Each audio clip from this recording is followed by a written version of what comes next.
Baby, now we got bad blood. You know we used to be mad love. Take a look what you've done. Baby, now we got bad blood. Hey, I can't take it back. Look where I'm at. We was OG like DOC, remember that? My TLC was quite OD, ID my facts. Now POV of you and me, similar Iraq. I don't hate you, but I hate you. Critique, overrate you. Beats of a dark heart, use bass lines to replace you. Take time and erase you. Love don't hear no more, no, I don't fear no more. But yet respect ain't quite sincere no more. It's so sad to think about the good times, you and I. Baby, now we got bad blood. You know we used to be mad love. Take a look what you've done. Baby, now we got bad blood. Hey, now we got problems, and I don't think we can solve them. You made a really deep cut, and baby, now we got bad blood. Hey, remember when you tried to write me off? Remember when you thought I'd take a loss? Don't you remember you thought that I would need you? Follow procedure, remember, oh wait, you got amnesia. It was my season for battle wounds, battle scars, body bump, bruise, stabbed in the back, brimstone fire jumping through. Still all my life I got money and power. You gotta live with the bad blood now. Oh, it's so sad to think about the good times, you and I. Baby, now we got bad blood. You know we used to be mad love. Take a look what you've done. Baby, now we got bad blood. Hey, now we got problems, and I don't think we can solve them. You made a really deep cut. Baby, now we got bad blood. Hey, band-aids don't fix bullet holes. You say sorry just for show. If you live like that, you live with ghosts. You forgive, you forget, but you never let it go. Band-aids don't fix bullet holes. You say sorry just for show. If you live like that, you live with ghosts. If you love like that, love runs cold. Take a look what you've done. Baby, now we got bad blood. Hey, now we got problems, and I don't think we can solve them. You made a really deep cut. Baby, now we got bad blood. Hey, now we got bad blood. You know we used to be mad love. Take a look what you've done. Baby, now we got bad blood. Hey, now we got problems, and I don't think we can solve them. You made a really deep cut. Baby, now we got bad blood. Hey. That's it, we got it. One. Sweet. Hell yeah. Hello all. I'm Chris. I'm the pastor at Kindred UMC. Hey, what's up? I'm Courtney, and I'm the Director of Community Engagement at Kindred UMC. And with us today, a very special guest. Ryan Randur. Nice to meet all of you. I am part of the discipleship group and Bible study for Kindred UMC. And He went authentic this pleasure time. to be here. He went with like a genuine introduction. Actual description. You looked at me and you froze. know. I was like, I had to say something smart. Usually the person in your seat says something smart Stupid. ass. Yeah. Smart ass is a better word. I said stupid, but Well, that's why I we like love smart it. ass. It's Name not a start with a critique. P? Okay. It's an invitation. It's not a critique. It's an invitation. This week we are continuing our series in the book of Genesis, First Families. Jonah is clickety-clacketing with his nails on the tile. We just were rapidy-rapiding. We were rapidy-rapiding, and Jonah is clickety-clacketing. Which is, in itself, I think we just came up with a new verse right there. You did. It's that easy. Go ahead, Everyone Sam, should man. rap. Everyone Go should ahead. rap. Also everyone should look up, what was it? What? What was the YouTube? Lebanon. So you have to search like Lebanon Cipher. Lebanon Cipher. And then you'll have volume 1, 2, and 3. the best. And then Volume you'll see, 2, right? You'll see me 10 years ago. The best. In Rapping. my old school rapper self. Yeah. His It's name not was horrible. Sandman. No, it's good. It's good. It's like horrible. actually good rap. And can you explain for the people the origin of the name Sandman? Because it'll give you a little insight into your personality. Oh, absolutely. So I am Lebanese. I'm a Lebanese American, actually. And when I was in Lebanon, That white boy over there is Lebanese. exactly. And I get it here, and I also get it back there. Because back home, they were like, "There's no way you're Lebanese. It's impossible. You're a white boy." So they kept saying that to me, and everybody would greet me in English, and they wouldn't even bother talking to me in Arabic because they just assumed I didn't speak Arabic. So every time they greeted me in English, I was like, you know what? I can use this fuel for a rap name. So I called myself Sandman because I'm a white boy who's an Arab. I don't know how I mixed the two together, but it just seemed right. Yeah. Well, It totally works. that's like normal for Lebanon. Yeah. Lebanon's full of white boys. Yeah, that's true. Like lots of French. You know. Crusaders. Yeah. Like not necessarily for the right reasons, but they're definitely there. Let's do the whole podcast about that. Okay. You guys are in for a treat. Okay. All right. Okay. Here we go. So we're gonna pick up at, and so I have to just say before we get into it. So when you become a pastor in the Methodist Church, can you keep it down? Gee, God. You almost spilled your fish It's hard to bowl. find good wives these days, you know? Tell me about it. I think that I'm way? 0 for 1. I think Francisca's a good wife. She is a good wife. Like Margulies, what's her name? Juliana Margulies, the good wife?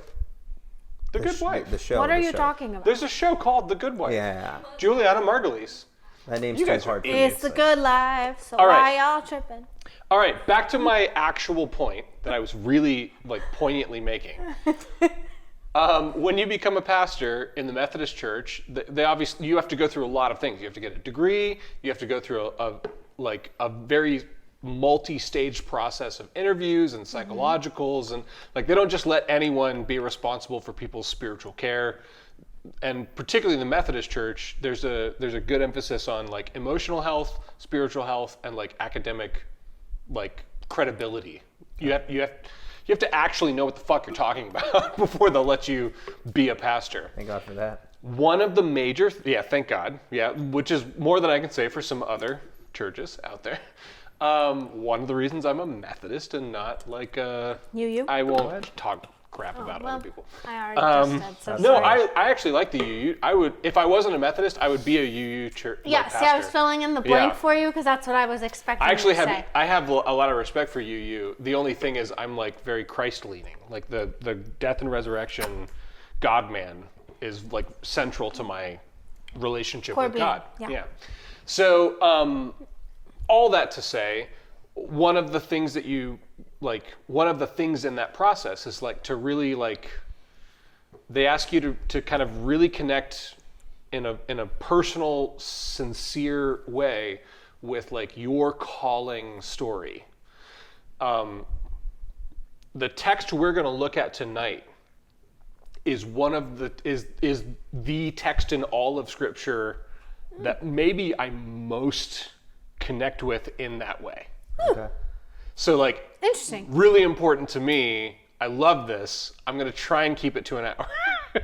All right, cool. Okay. Buckle up. So eventually, not now, but eventually, we're going to be looking at Genesis chapter 32, verse 22.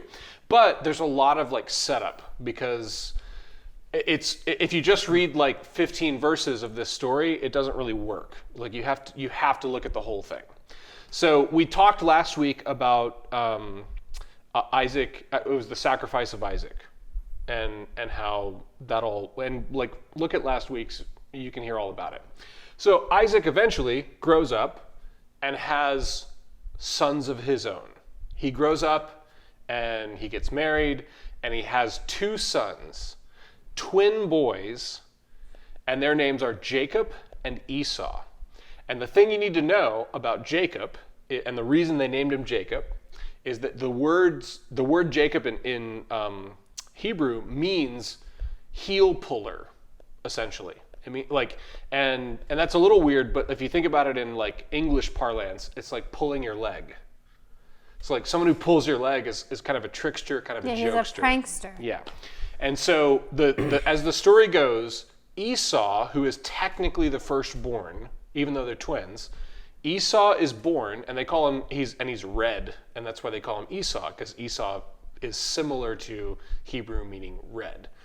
And then it's said in the story that Jacob comes out, he's born grabbing the heel of his brother, and that's why they call him heel puller.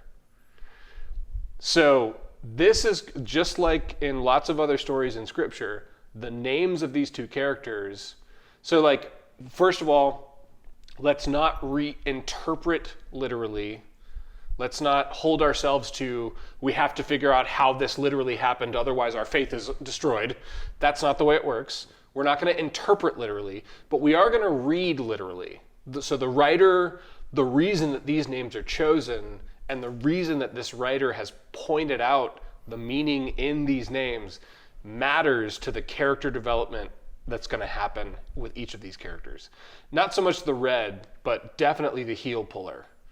So heel puller, which is like trickster, pull your leg, yank your chain, that's who Jacob is. It's funny because Jacob in Arabic is Ya'ub. Ya'ub. Ya'ub, yeah, and I think it's the same meaning. Mm-hmm. Very interesting. Well, Hebrew and Arabic are very, very similar. So Aramaic. Mm-hmm. So my ex-wife, who is Lebanese, Nada, when we went to go see... Ain't part of our team, all right? I know, right? Yeah, similar stories. We went to go see The Passion of the Christ, which is all, as close as they can get it, I think it's in Aramaic. Mm-hmm. And she was like, she didn't have to read the subtitles because she spoke Arabic. And she just understood it. And Aramaic and Arabic and Hebrew, they're all very closely related. Similar, yeah. You know? And so like, yeah, so I'm sure a lot of, like, if you speak Arabic, you're probably going to recognize some of the phonics of what's going on, you know? So Jacob is born heel puller. He subsequently goes on, and we're gonna skip over major plot points, but we're gonna summarize them because they're important. So one of the early stories after the birth of Jacob and Esau is Esau comes in after hunting. He's kind of an outdoorsman, and Jacob is like an indoor kid. Esau relates well to his father. Jacob relates well to his mother. And so there is this kind of like, oh, Jacob's like a man. Or I mean, Esau's like a man. And Jacob's like a little nerdy kid who stays inside and plays video games. That's kind of what's going on here. So Esau, after hunting, comes in, and Jacob basically tricks him into giving over his property rights, his inheritance rights, by like bribing him with stew, a red stew, which is also kind of related to his name, you know? And so Jacob kind of swindles Esau out of his like property inheritance. Mm-hmm. Now, in Hebrew culture, there's also this other thing that's the blessing, the covenant with Yahweh, the God Yahweh. And that's something that goes specifically to the firstborn. Later, Jacob goes into his father who's losing his eyesight, covers himself with wool, pretends to be his brother Esau, and basically tricks his blind father into giving him the blessing on his deathbed. So like living up to the heel puller, chain yanker, leg, you know, like he is a trickster guy. And he goes in and he tricks his father into doing this. Yeah, it also sounds kind of like an asshole. Yes, right. He's a swindler. He's like a con man. And so not only has he conned his brother out of property rights, but now he's conned his brother and his father out of this generational blessing that's supposed to go from father to son to father to son. Patriarchal culture. Which still exists, by the way. Yes, mm-hmm. still rooted and very much culturally rooted, mm-hmm. you know? And it's hard to identify as, because I assume most people who are watching are from the US. Like we don't really have that as much, but like in Hebrew culture, it's a big deal, the firstborn son, the firstborn male, because that's what can carry on the name. Arab culture too. Yeah. So the fact that he swindles him out of this is like a big, horrible thing to do to your own family. And Esau is big and like muscular and like he's a hunter and a killer. So Jacob runs. Like he flees because Esau's going to kill him. Jacob goes on the run. Eventually he finds a place to like settle. He finds a woman that he falls in love with. Again, he swindles his way into the father, swindles the bride away from the father. It comes time for Jacob to leave. He's been there for many, many years at this point, so I'm fast forwarding very fast. He's been there for many years. There's lots of herds, like goat herds. Jacob basically says, hey, I'm going to leave. I'm going to take half the herd with me. And then they agree on this fair way to divide the herd. And then again, Jacob swindles his father-in-law out of the herd. So he gets all the best, like all the spotless lambs, basically, of the goat herds. He gets all the best and like leaves his father-in-law in the dust. And so like, he's making his way out. So this guy Jacob has lived his entire life swindling, tricking, lying, stealing, manipulating, conning people out of their best property. And we're going to pick up the story in the text at this major point. After he's left that, he and his family and and he would have had a caravan of people who like serve under him because he was a wealthy man at this point. And so he would have had a lot of servants, a lot of slaves. He would have had probably, multiple children at this time. And so they're making their way, and then he gets word that his brother Esau is coming with an army to like take back what's his. He's coming to take revenge and to get him and to make him pay. And Jacob's kind of trapped. And he doesn't have a way to trick his way out of this. He's stuck, and he's on the bank of a river. And so he sends all of his property and all of his family and all of his like caravan and all of his servants and all the people with him.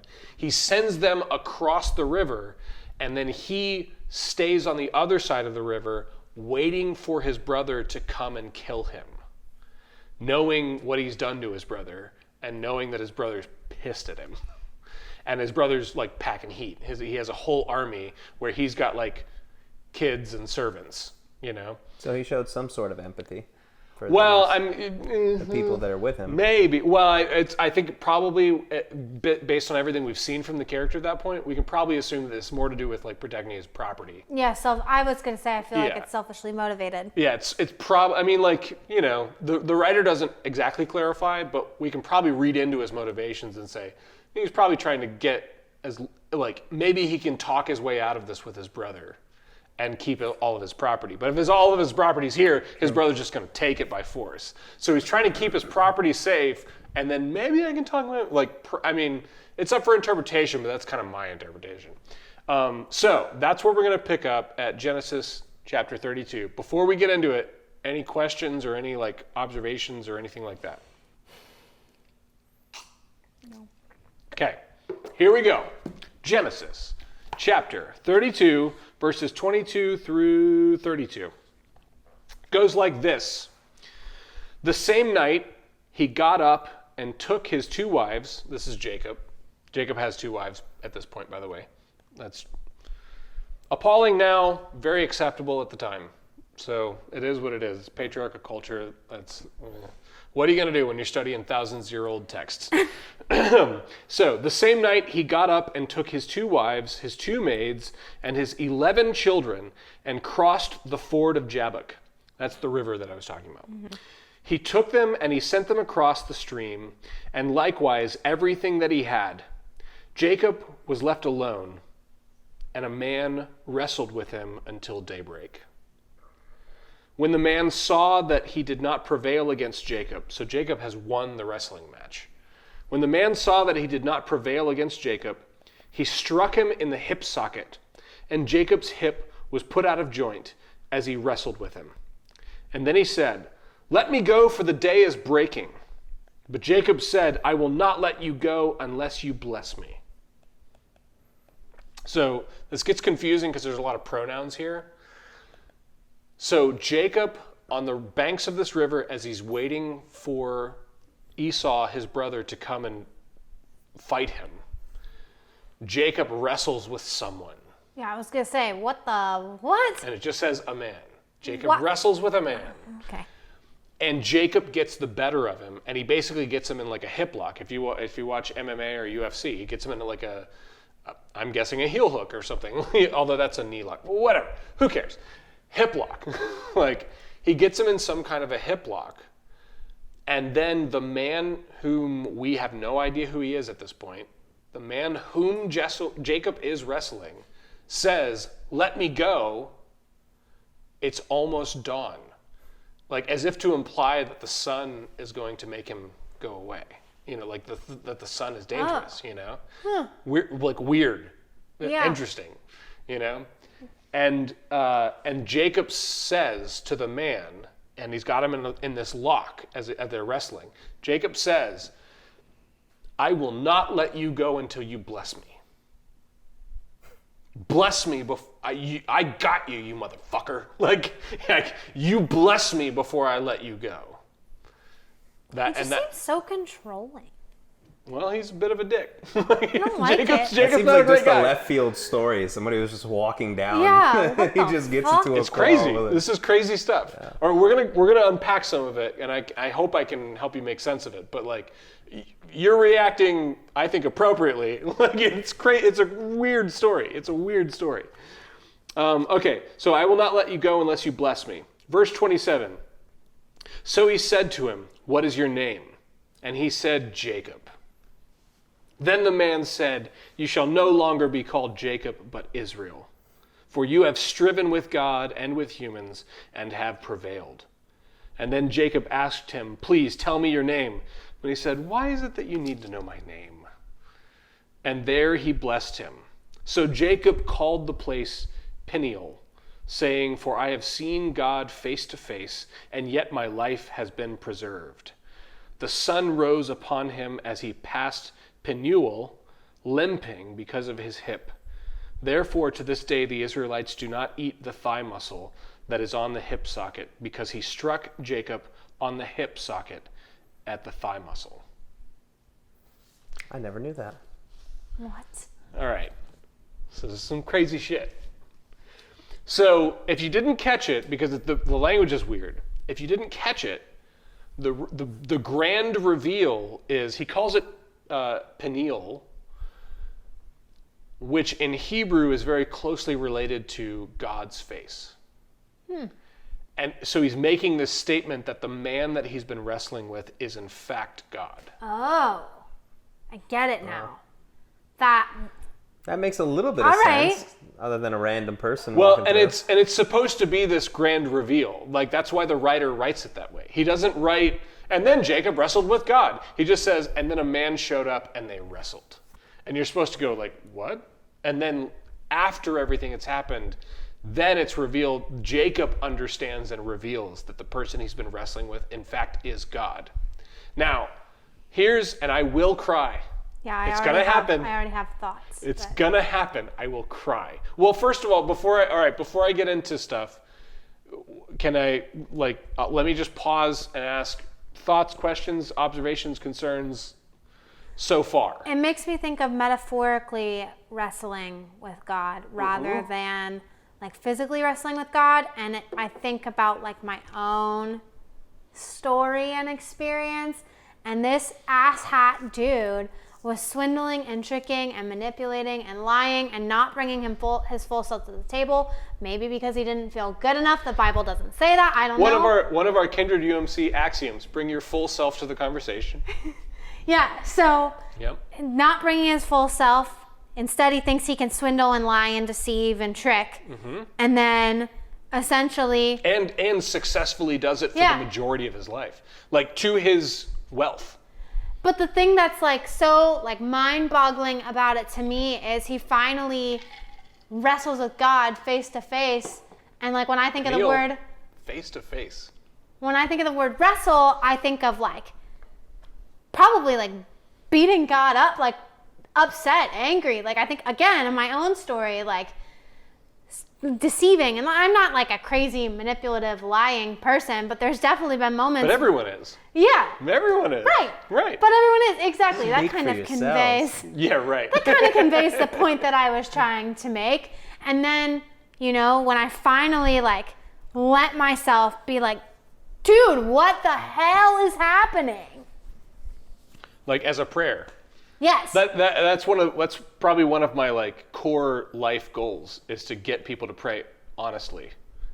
And like not, Lord our Lord, we give you thanks for this day that the sun rose. And behold, the weather was 75 degrees outside and it was lovely.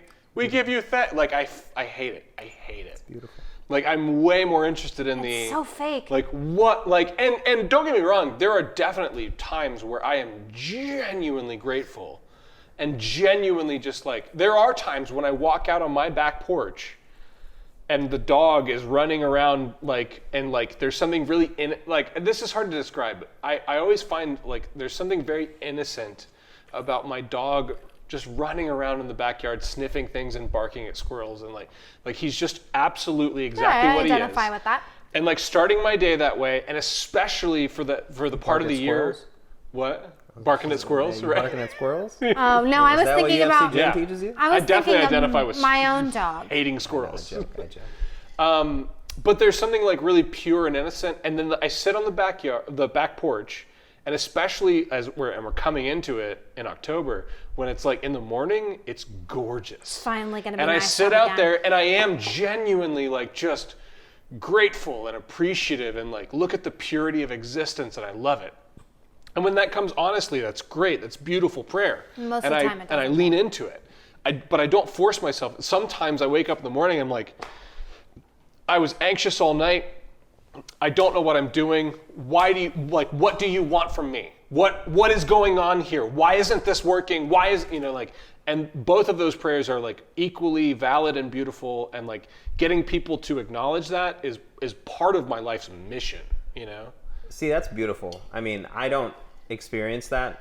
I'm not a religious person. It's one of the reasons you're here. Yeah, that's one of the reasons I'm here, is just to explore and to find certain things and to find myself. So I think in the context of what we're reading, the imagery is beautiful, because at the beginning it made no sense. Why the hell is he fighting with a random person? Is he drunk? Were they partying? Like, what's going on? There has to be some context to it. So the fact that they loop it in and they see like this may have been just an inner quarrel with his own self is phenomenal. Yeah. So that's the difference between so we read it literally, and now what you've just done is you've interpreted it not literally. Right. And that's like Literally, not that's literally. that's exactly the way we should be doing all of scriptural interpretation, I think. So we read it literally, where Jacob actually wrestles with this guy, but then we know better. Like, this is a weird, crazy story, and this probably has something deeper to say about like all of humanity and the way that we all relate to just existence as a broad idea. So all right. So before we get too far down this road, I want to just circle back on one important keynote that I think is really, really, really important. And this is the part that I, like, when I said I was going to cry, this is the part that I specifically really identify with. So Jacob, heel puller all his life, swindled people out of all kinds of things, only found his success in life by taking from other people. Has never been himself, has always had a mask, Mm-hmm.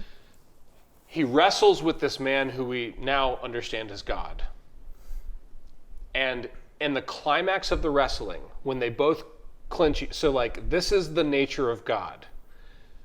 Jacob defeats God, which is insane and kind of like a contradiction in theology. How do you what are you talking about? But Jacob defeats God. But look at what like, so one of the analogies that people use with God is like the master potter. Mm-hmm. Like we are clay in the master potter's hands, Look at what the master potter does. He takes a man who's been running his whole life and cheating his whole life and stealing his whole life. And at the climax of this wrestling, he says, I will not let you go, to God. I will not let you go until you bless me. So he takes somebody who's been running his whole life and he gets him to cling on to his creator. I will not go until you bless me. And then what's the blessing? God asks him, what's your name? And he says, heel puller, swindler, cheater. I'm a fake, I'm a fraud. I've been running my whole life. I've been cheating my whole life. And he says to him, you're no longer heel puller. You are Israel. And the word Israel means to wrestle with God. Like Israel, the Israelite nation and the Israel faith that Christianity, Islam, and Judaism is based on. All three of these major world faiths that have affected countless peoples throughout the age. The word Israel means to wrestle with God. He says, you're not heel puller anymore. You are wrestler with God. And then he strikes him in the hip and he walks out with a limp. I think, this is a metaphor, Jacob walked in under his own steam, doing everything according to his own identity, to his own, this is how the world works, this is how it's done. You cheat, you steal, you get what you can, it's all up to you, you take what you can. And he walks out with a limp. He walks out in dependence with the name wrestle with God for the rest of his life and for the rest of his family's life and all of his descendants. Their whole destiny now is to no longer do it on their own, but to limp and depend on this God that they wrestle with. And that's our inheritance. And this idea that we're supposed to be this clean and pure and beautiful, no. Our inheritance is to wrestle with God and depend on God. It's like these battle scars, right? Yes, yeah. It's like bad blood. Bad blood.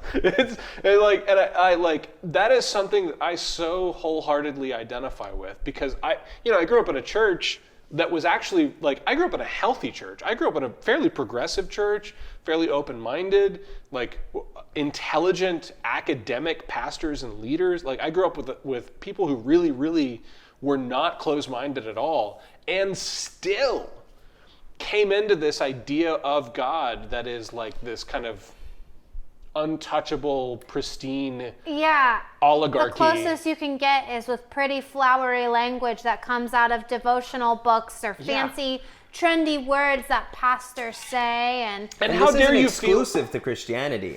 No, right. That's the beauty of it. It's not exclusive to Christianity. Every religion is like that. And from my upbringing of, being brought up a Muslim, it's all like that. You have to have that flowery language. For you to say someone defeated God, that's an anomaly. It's blasphemy. It's blasphemy. Despite the fact that it's literally written down, and I bet we could find a similar story in the Quran. Oh, 100%. It's in the Pentateuch, which is the first 5 books of the Hebrew Bible, which makes it in the Christian Bible, and which almost guarantees that there's at least a parallel story in the Quran. Because we're all people of Abraham. Mm-hmm. We all go back to this one covenant that was made with this family, and yet we get caught up in you can't say that about God.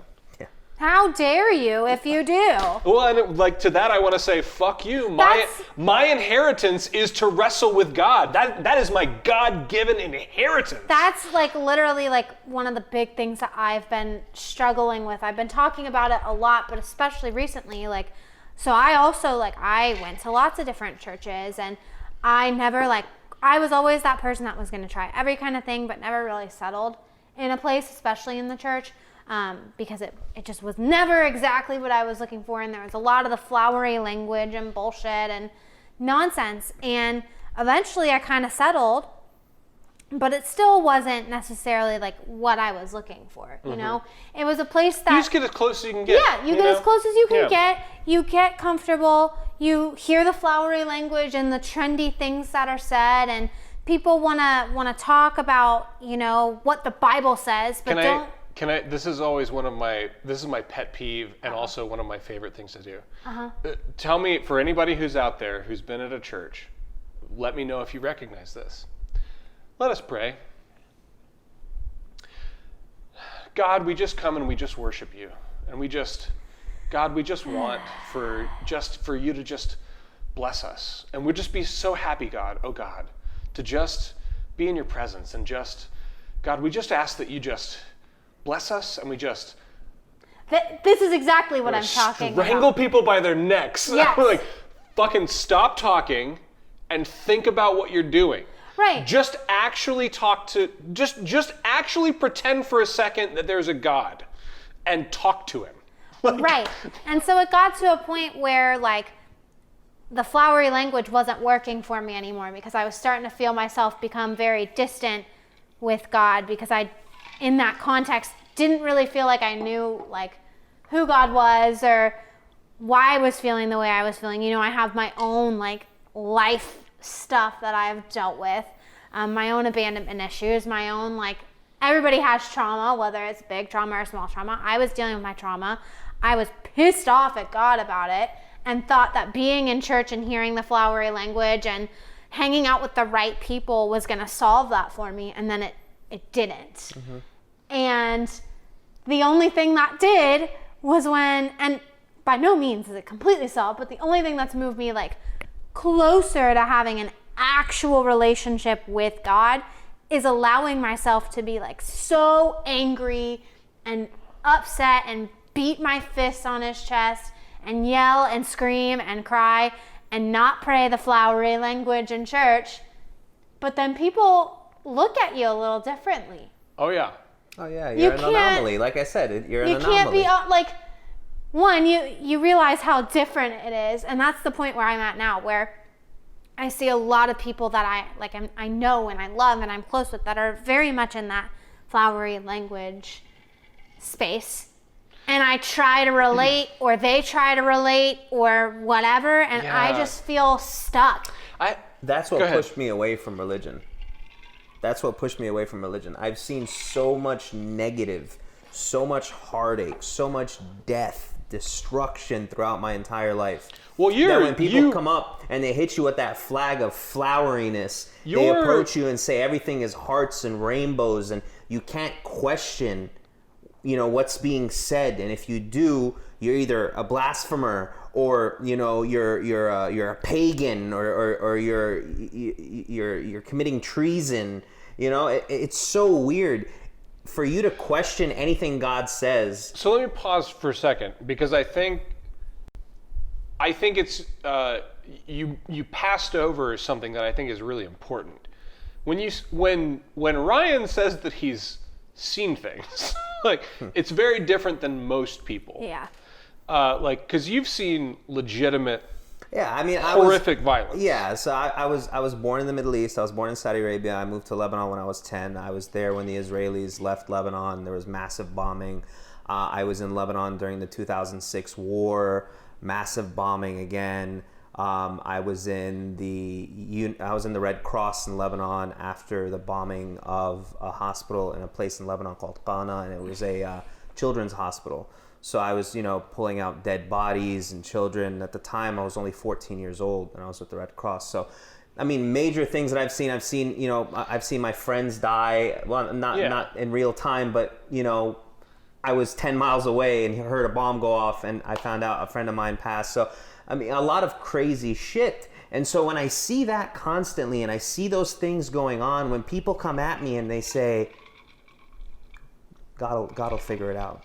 Don't worry about it. Let me pray for you. That's my favorite. Let me pray for you. You're gonna be fine. My heart goes out to you. Yeah. I understand that, and I know what you're doing, possibly what you see as fit and what meets the status quo. But at the same time, don't get charged when I say, "Oh, I disagree with that." Yeah. Well, there's a little bit of hey, fucking grab a shovel. Mm-hmm. Yeah. Yeah. Do something. People get so pray and dig. Right. People get so uncomfortable with the idea of actually sitting with you in those things. They physically don't know, it's hard. It's hard work to sit with somebody while they are feeling things and while they are experiencing trauma or experiencing hardship. Well, we've done this weird thing at least in American Christianity. I think it's broader than that, but I know it's true in America.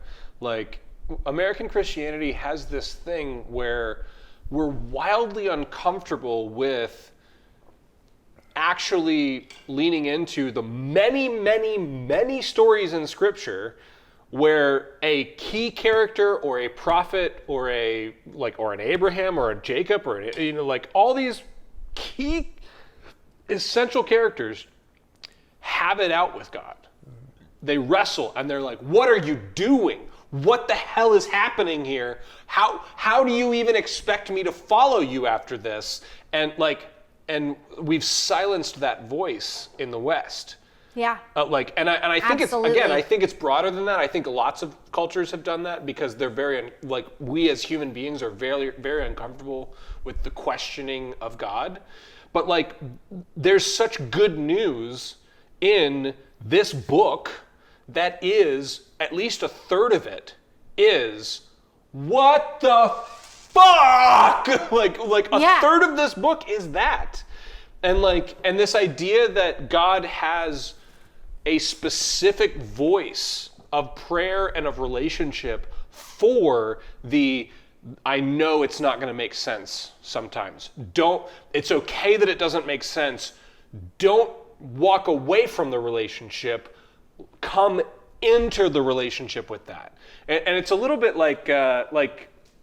and this is a slightly kind of silly analogy, but couples who never fight, never ever fight. And I'm not saying you have to yell and scream and be dirty about it, but if you never hey, you didn't show up at the or hey, can you fucking pick up your underwear? Yeah, it's when you hang out with people who only think the same way as you. Yeah, yes. You never fight ever? There's something going on there that's probably not healthy. You should hash some shit out, you know? You can't constantly squash that, whatever that is. Right, because it's just going to build resentment and frustration and sadness and distance. And you're describing my relationship with God was, I would describe it as, I didn't feel all of those things because I had numbed it. Right. You know, I had coped with a lot of that, because I grew up product of divorce, mother with mental health, undiagnosed mental health illness, and grew up in a really rough way. And, again, it's never helpful to compare. Sure. Certainly people had it worse than me. Certainly people had it better than me. But for me, that was the nature of my trauma. And I had no idea until It's fucked up. Yeah. Oh yeah. It's fucked and up. and this is the other thing too, is everybody has stuff like that. Everybody has a dark something. Dark something. And it's not helpful to compare it. It's not to be well, my parents stayed together and but I never really did feel loved by my whatever. Whatever your worst trauma is, that's your worst trauma. That's the way of it. And I had coped with that by numbing a lot of the pain and didn't understand that was actually keeping me at this huge distance from God. And and beyond that, beyond God, my relationship with everything. Yeah.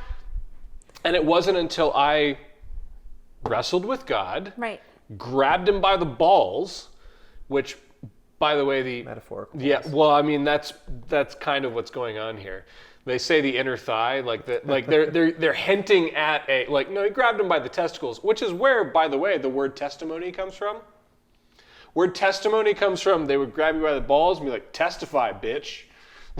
If you say the wrong thing, it's over. So happy that doesn't happen now. That's what testify is. Happy. Grab him by the inner thigh, AKA the testes, And so there's something about that that's I won't let you go until you bless me.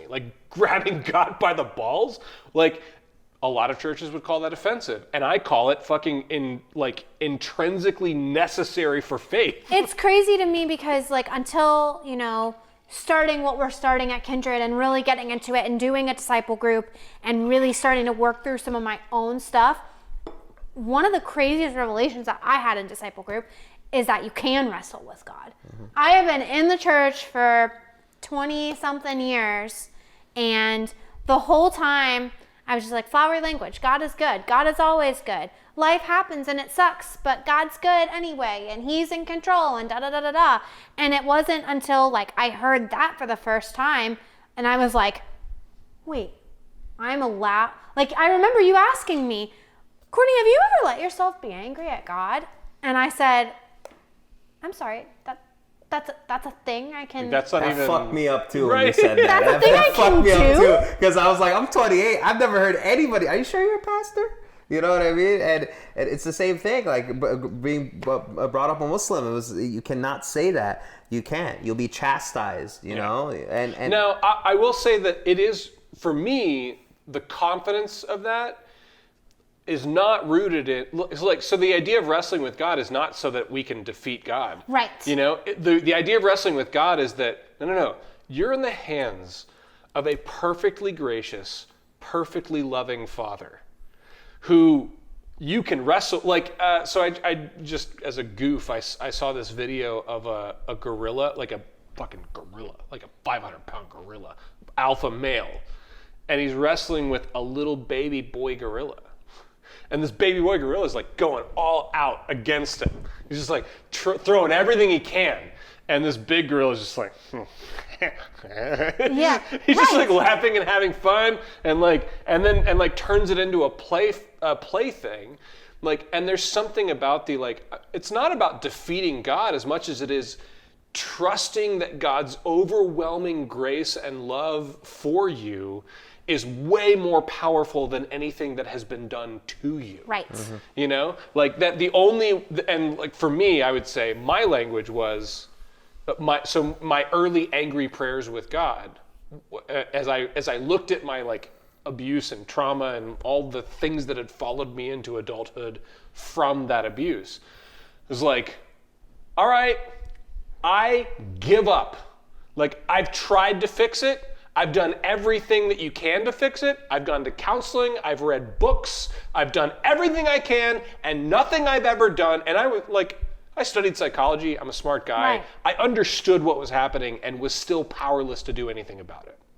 And my big prayer of frustration with God, and like, I won't exactly repeat the prayers, but they were very naughty, very angry and naughty, you know? But my big thing was like, I've done everything I can. I can't do it. You have to do it, and you fucking won't. Yeah. Like, when are you gonna show up? Yeah. When are you gonna show up? I've been waiting my whole life for you to come in and do the thing that you promised you would do, and it hasn't happened yet. I can't do it. You have to do it. So get off your ass and fucking do it. Like, those are my prayers. Like, do it. I will not let you go until you bless me. I will not let you go. Fucking do it. Bless me. Like, and like the craziest thing in the world, it worked. Like, it worked. Yeah, it makes me think of like, I'm a very like people-pleasing person by nature. And so like, I do think that a lot of that has come from the church environment that I was brought up in, and you know, how I tended to cope with the stuff that I went through. But like, I think the thing that showed me that I was actually moving closer towards God was when I was able to pray prayers very similar and like be my full self and be angry rather than constantly trying to please and back off. And kind of like in real life, like, you know, we're friends if I can be like, dude, what the hell? Like, what is happening? Yeah, your friends are the people that you can be like, hey, fucking what? Like, those are your friends. And then your coworkers are people you go like, hey, Dave, I just wanted to let you know that, like, and that's how most people treat God. Hey, God, I just wanted to let you know that when I didn't get that healing that you had promised, it's a bit of a problem. I was wondering if next quarter we could maybe see an improvement on that. And like, that's how most people pray. We talked about that earlier. Yeah, that's crazy. It's like, but friends, you go like, dude, where were you? Right. Where were you? Like, I was like, it's been way too long. What the hell happened? And like that's how close, intimate relationships usually communicate. Right. You know. Right. And if that's different, like of course those are my like. That's how I communicate with friends. But like, I think there's a red flag if you're not communicating with God in a way that is honest and authentic and sincere and intimate. Like that's a big red flag to like. And I think part of it is people just don't know how. Oh yeah, well, I think not only do they not know how, but they also have been told Not to. yeah, to. like it's not Yeah. permitted. Right. It's not allowed. And that's why I'm in awe. You'll right? be in And shocked, trouble. right? Yeah. It's not offending me because, it's whatever, but just like watching and hearing that, like I said, initially when I came into the group and you said, hey, have you ever disagreed with God? Have you ever tried to say, I don't think that way or just be in general, do not be afraid to disagree with God. And when you said that, I was like, that doesn't make any fucking sense. You shouldn't be saying that. You should be saying, shut your mouth, follow suit, or you're gonna get chastised. Yeah. So it was lightning very, bolt. yeah. Yeah. It was just very, and I guess my whole life I've been looking for the lightning bolt, and I never got it. Yeah. I've never been chastised You and because most I disagreed people. and it's so interesting. And just coming in here, the fact that you guys do open your arms to someone who isn't religious, to someone who's still kind of like trying to seek that intimacy or that closeness with God to build that relationship, is heartwarming. Yeah, well, thank you. One, because not only are we open to that, but it is literally. I'm such a sap. I can't say things honestly without tearing up. It is my life's goal. It is my truest, most sincere desire to connect people who have walked away from or have never been included in the church, to somehow facilitate a relationship with God and a community that is like sincere. Like there's something about and my other great identifying story in Scripture is woman at the well, and the statement that Jesus makes: God longs for people who worship in spirit and in truth. And that's in direct contradiction to, in that particular story, the idea that you have to go to a specific building or a specific place.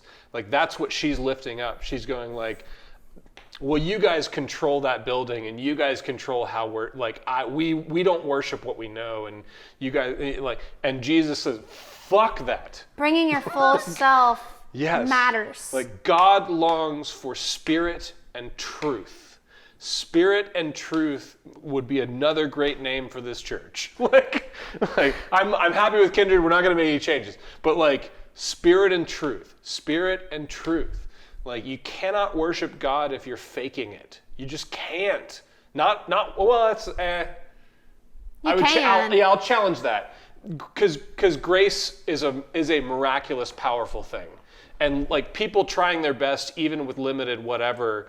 Like God is involved. I'm not about to say that people who are worshiping in a way that doesn't agree with my philosophy, they're not really worshiping. That's not at all true at all.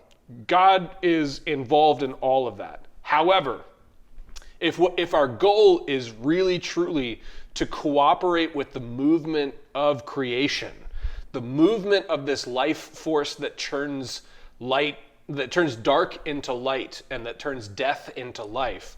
And that's what I want to be about. I want to cooperate as much as I can with whatever that energy is that's pouring life into existence. I want to be in full cooperation with that force, and I call it God. And I think the Christ is the best like manifestation and incarnation of that I've ever seen. That's why I'm a Christian, But really, ultimately, my goal is not to adhere in this doctrinal kind of way to these doxologies, but instead to be like, no, I want to be in full cooperation with this moving force that is actively changing abuse into like healing presence for other people. Like that it's changing a person who was ignored and abandoned into a person who is attentive, like not only self-sufficient, but also like attentive and like caring for other people who have been abandoned and like feel ignored and rejected. Like that force, that gracious force that just like transforms torturous death into life. Like I want to cooperate with that in any and every way possible. And you do. You emulate that force. Wow. You know, you do. No, you really do. Because here's the thing. Genuinely speaking, if I never met Courtney, I would have never met you, right?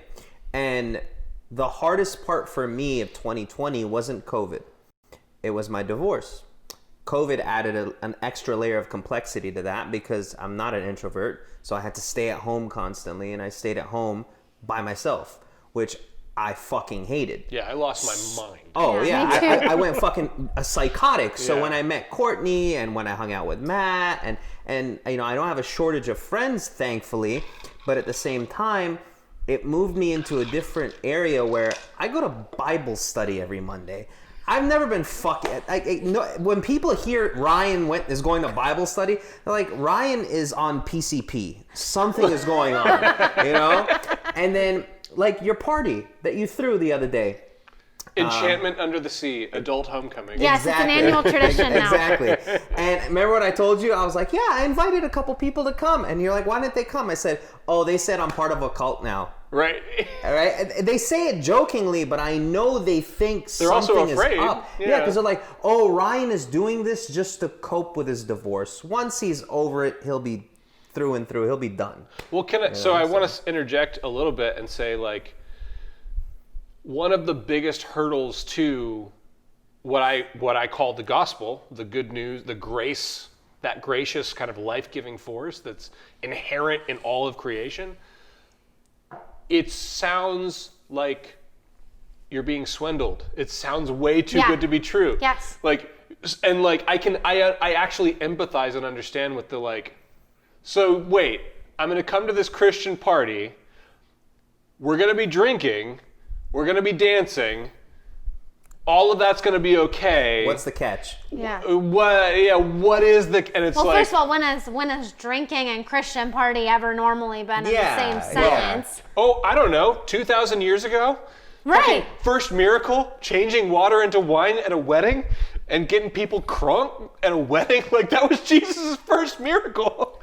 Like, getting people crunk at a wedding. Like, We limit the gospel, we limit God, we limit who he is when we focus so much on this, like, oh, you're doing that? That's so taboo. Why are you doing that? What's da-da-da-da-da? Where's the flowery, happy language all you're the not doing time? it the right way. Because these limitations have come mainstream. Putting people in a box is it's what. Well, it's easier to control. Yeah. Like, it's Right. easier to Control. control. Yeah. It's easier. It gives people something, like, God isn't like I'd rather real. not feel my feelings. Yeah, God's not yeah. like real. Well, he is real, but he's not right standing in front of me physically. Yeah, he's invisible. Right. Invisible. Intangible. And so I'm hard to cooperate. as a Don't embrace human your feelings, grasping for straws to find 'em off. something to hold on to. So I'm going to focus on these do's and don'ts and Yeah, because at least I know. Right. If I do the do's and don'ts, then I know when I'm in and I know when I'm out. And Exactly. I can know that I'm in. And I don't It's have like, to feel the way You don't that have to know I you're in. actually feel. You don't have to know you're in. You can surrender. You can relax and give up and know that no matter what you do, you are loved and accepted by the creator of everything. Can I share a story that I think will be? No, I think that I think okay, but no. So the story is very interesting because I've shared this with you, and I shared this at one of our sittings.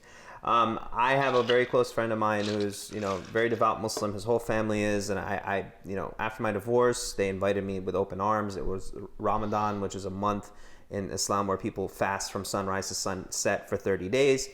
And I went there one day, and they were commemorating the 40th day of the anniversary of the death of their grandmother, and it happened to be during Ramadan. So, we fasted the whole day. We went there, we prayed, and we were sitting down, we ate, and it was beautiful. It was lovely. Everybody was like together. And then at the same time, they knew I wasn't supremely religious, right? Because they'd ask me questions, and I'd be like, I don't know. And then we all sat down, and one of my friend asked the pastor, the Muslim pastor, a question. And he asked him, he goes, So Kobe Bryant died, right?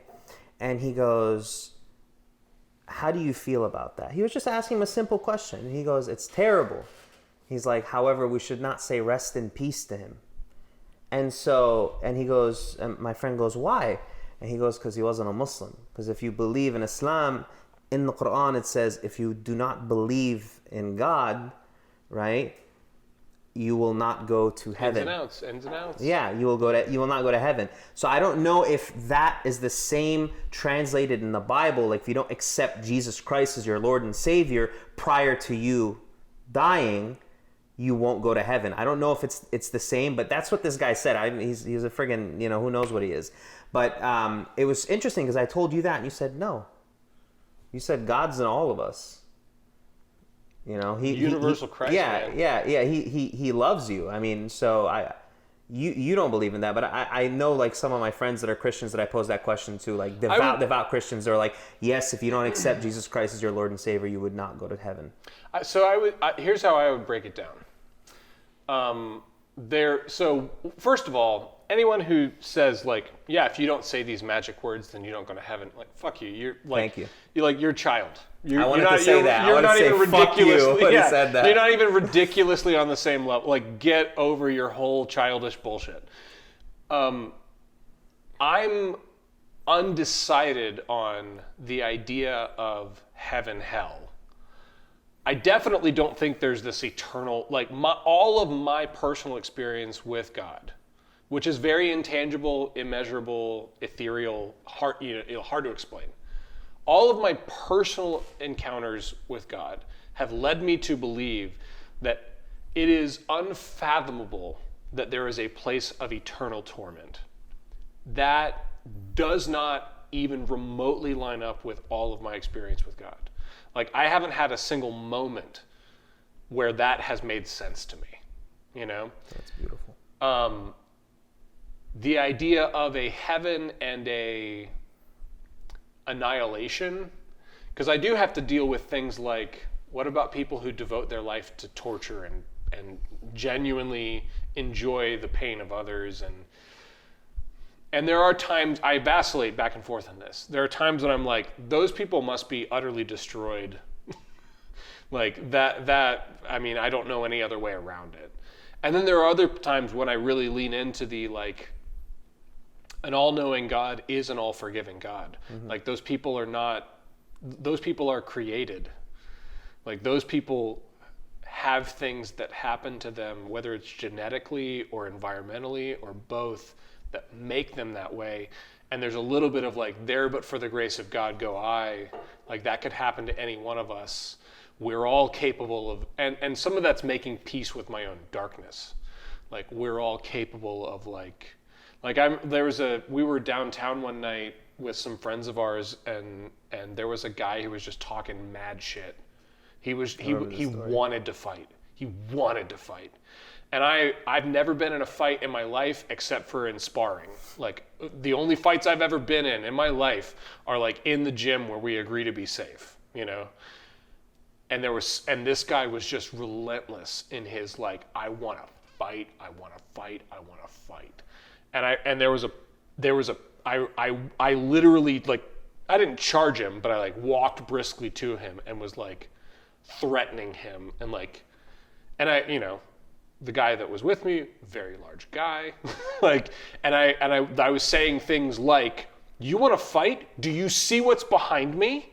Like, you will be destroyed. If you throw a single punch, not only will I easily knock you out, like, I can absolutely knock you out. I know how to knock you out, but do you see what's behind me? Do you see what's coming? Like, and it was this aggression, and then, it didn't come to blows. Thank God, because it would have been a totally fucking stupid thing for me to do, if like, to provoke that guy, and if that guy had thrown a punch and then I knocked him out, which is what would have happened. I mean, like, it's hard to describe, but like, if you you're a boxer, like, you can like read somebody, like, that dude can't fight, like the way that guy's walking, that dude doesn't. I've gotten the shit kicked out of me a few times from misreading people, but yeah, like dude. I fought this little guy. He was like 150 pounds. He was a little Muay Thai fighter, and he fucked me up. Yeah.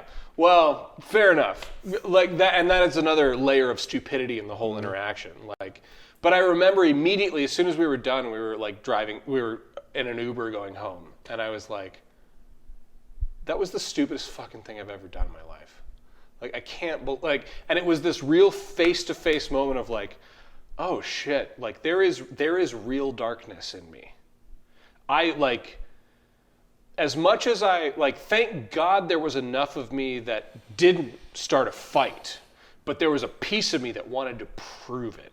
There was a piece of me that wanted to be like, you run your mouth, you pay the price. And that's an ugly, nasty, violent part of me. And it's inside of me. And it's like this, oh shit. Like, I better be a person of grace. Like, and if there's a hell, if there's like an afterlife and a hell, like, fuck me. I am utterly dependent on grace. I am utterly dependent on this God that transforms that kind of darkness into life, into peace, into like love. And I remember driving like in the Uber and being like, God, I wish, why didn't I just say what happened to you today? Like, did you break up with somebody today? What happened? You are like cruising for an ass beating. What happened? Why are you like what? And if it didn't work, it didn't work. But like, how much different would that interaction have gone if I'd have just like allowed myself to cooperation with that grace? You would have been in the position you're in right now. Well, at least thinking about it, right? Let's say that never happened. You never approached him, and you just asked him, "Hey, what happened?" It wouldn't have been a thing. Well, I hope that this happened. I hope, given my next opportunity, like, I hope to cooperate with this inherent force in the universe that is converting darkness into light and converting like violence into peace and death into life. Like, that's who I want to be. That's who I think we should all be. Like, but again, it's counterintuitive. Like, it comes from wrestling with God. It comes from being honest with God about how it really goes. It comes from surrendering to that power, not like using it or like bearing it as a weapon or anything. Like, it comes from all these counterintuitive places, I want to be in that position too. I want to be in a position to, mediate the situation, what's going on, and approach it differently and not approach it in a way that's going to tip it over the edge, Well, and it takes work. Like, those are not things, you can't get that from going and listening to a sermon. No. You can't. Like, it takes work. You have to get with a group of people. You have to talk about it. You have to really risk vulnerability. Great place to do that is our disciple group. Hey! We are looking to launch a third one. So. Yeah. Shameless plug. In January, we're hoping to. We don't have the bandwidth to do more than one at a time right now. We've got one going. And so in January, we'll be looking to start another one. So if you're interested, apply. kindredumc.com/application. Apply for a disciple group if you're interested in learning any of that stuff. Yeah. Right? We've all been through them. Did it. All three of us have been through them. Best thing you'll ever do for your baby, in my opinion. We've probably gone way too long. We're at about an hour. Are we good? Yeah. Good to go? Good to go? Geo. Anything last for the good of the order? Just, Keep on keeping on. Thank you for watching. Yeah, I would say... Smash that like! Smash Hit that like button! Yeah. Challenge yourself to bring your full self to all of your, Yeah, one of our really to key all of axioms. your relationships, all of your interactions this week. It might be the most important axiom. Yeah, I Bring agree. your full self to the conversation. Yeah. And don't be afraid to question. Just don't be afraid to question. If you find yourself in a position in an area where it's just like you're being told what you're doing is wrong and the way you're thinking is terrible and you should be X'd out because of it, then maybe seek a different avenue to express your thoughts. Yeah. If you're in an environment where you're not permitted to question or wrestle, like, I remind you, like, we have all inherited this blessing. We are all inheritors of wrestles with God. And anyone who tells you otherwise, like, fucking bring it up. You're like, no. My name is Israel. Like, I wrestle with God. Maybe not. Maybe Muslim, that might be a hard thing to claim. My name is Israel. But like, wrestles with God for sure.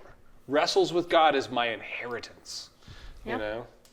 So, all right. May the Lord bless you and keep you. May the Lord make his face to shine upon you and be gracious unto you. May the Lord lift up his countenance upon you and give you peace. Amen. Think about the good times you